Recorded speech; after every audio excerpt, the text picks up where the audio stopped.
Simplement, pourquoi est-ce qu'à chaque fois que je sors des frontières de mon pays, que je vais dans un pays européen ou américain, j'ai l'impression d'être soit une terroriste, soit d'avoir commis une bêtise. Et je suis très sérieuse. C'est-à-dire que quand on est à l'échelle de la politique, il y a des choses qu'on ne voit pas et qu'il faut forcément voir. Il y a eu la révolution tunisienne. Pendant cette année, j'ai arrêté de travailler, j'ai passé pratiquement une année à rencontrer des ministres, des députés, des diplomates français et beaucoup d'Américains qui tous voulaient aider. Ils voulaient tous aider. Donc j'ai passé des heures à discuter avec eux, ils étaient très gentils, j'ai leur carte de visite, on a déjeuné ensemble et c'était très agréable.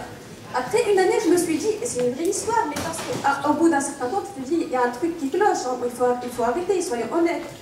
J'ai cumulé 2 années de salaire, j'ai décidé d'aller étudier l'anglais. Quelques mois.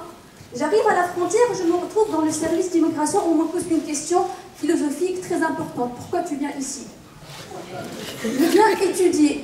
Pourquoi est-ce que tu viens étudier?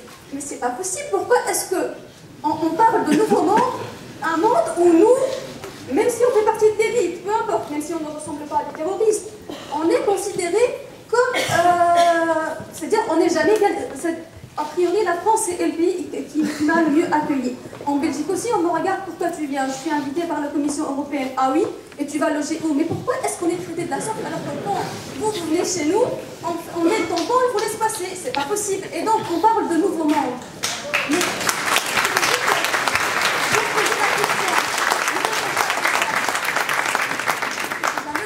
est-ce que dans ce nouveau contrat social et dans ce nouveau monde, est-ce que nous, on existe ou on reste là-bas?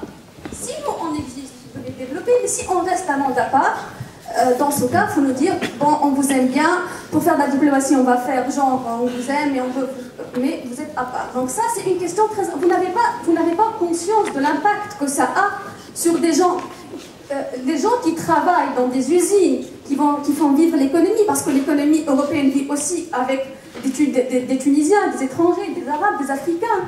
Eux, si vous les traitez comme des gens qui n'existent pas, comment est-ce que vous voulez bâtir un nouveau monde avec eux? Ce n'est juste pas possible. Je reviens à ce contrat social. Je prends un exemple des entreprises étrangères qui viennent s'implanter en Tunisie.